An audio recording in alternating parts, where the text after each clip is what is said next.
Hello everybody.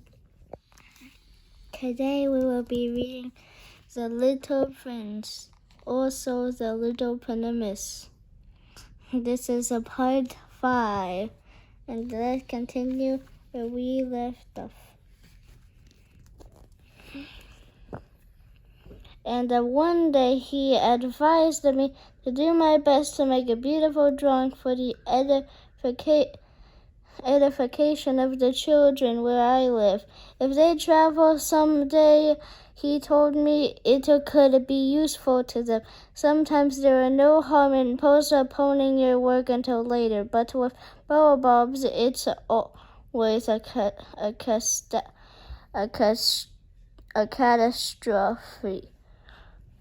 catastrophe. I knew one planet that was inhabited by a lazy man.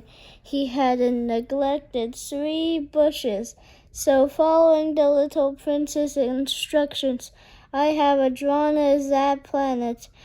I don't much like assuming the tone of a moralist, but the danger of baobabs is so little recognized, and the risks run by anyone who might get lost on an asteroid are so considerable that for once I am making an exception to my habitual reserve.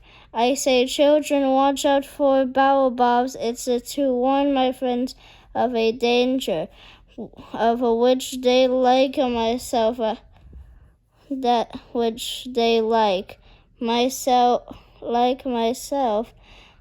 drawing the lesson I'm teaching.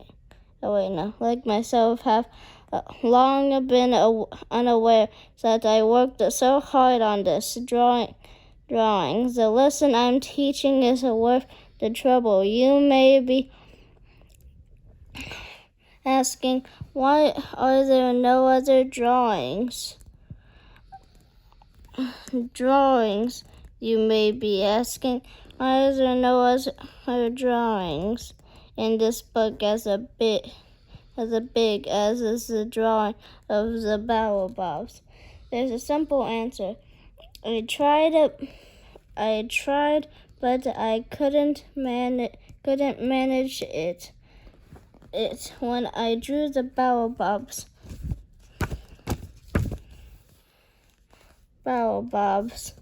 I was inspired by a sense of urgency. Oh, little prince, gradually this was how I came to understand your sad little fate. Your sad little life. For a long time, your only entertainment was the pleasure of sunset. I learned this a new detail on the morning of the 4th day when you told me the baobabs. I really like sunsets. Let's go look at one now, but we have to wait for the sun to set. At first you seemed quite surprised, and then you laughed at yourself and said to me, I think I'm still at home. Indeed, when it's noon in the United States, the sun, as everyone knows, is setting over France. If you could fly to France in 1 minute, you could watch the sunset.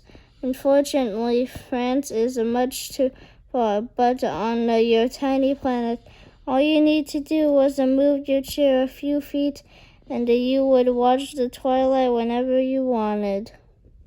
One day, I saw the sunset 44 times, and a little later you added, when you're feeling very sad, sunsets are wonderful. On the day of the 44 times, were you feeling very sad? But the little prince didn't answer.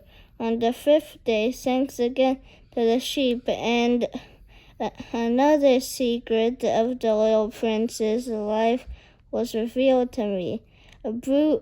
Abruptly, with no preamble, he asked me as if it was the fruit of a problem long pondered in silence. If a sheep eats bushes, does it eat flowers too?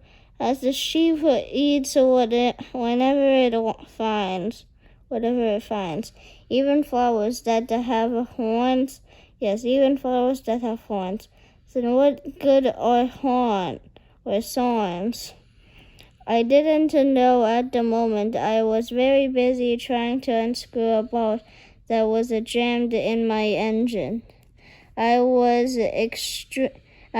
quite worried, for my plane crash was beginning to seem extremely serious, and the lack of drinking water made me fear the worst.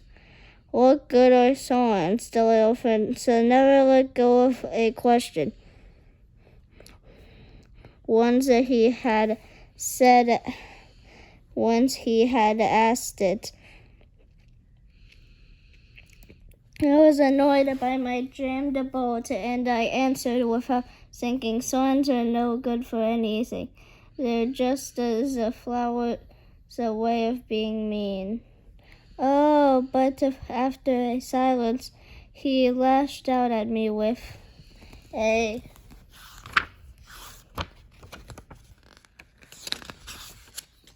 sort of a bitterness. I don't believe you. Flowers are weak. They're knaves. They're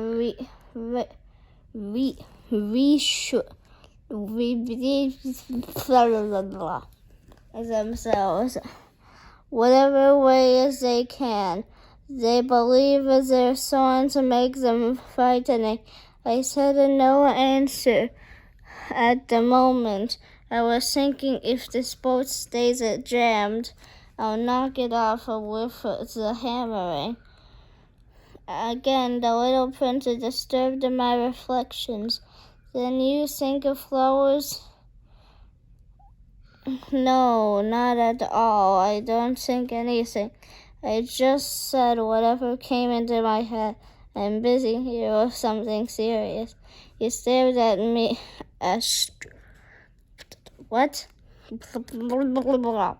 Something serious. He saw me holding my hammer, my fingers are black with grease, bending over an object, and I regarded as very ugly. You talk like the grown-ups.